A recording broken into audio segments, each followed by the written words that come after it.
In this video, we are going to see how we can download and install Spotify on PC. It's a pretty quick and easy process here, guys. All you have to do is just open up your favorite browser, and in the search, we will write Spotify. And once we have the results, we will choose the website, that is www.spotify.com. So if you get this open.spotify.com, this is a online web player. So instead we will use the second one.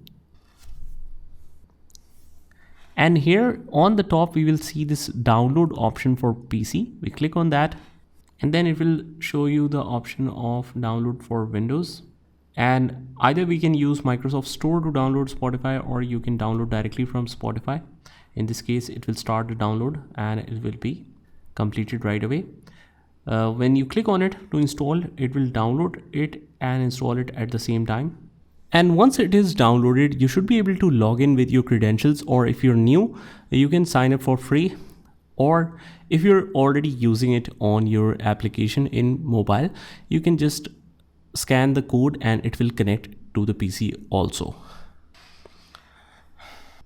So that's about it. I hope you found this video helpful, and if you did, hit the like button and subscribe to our channel, and I will see you in the next one.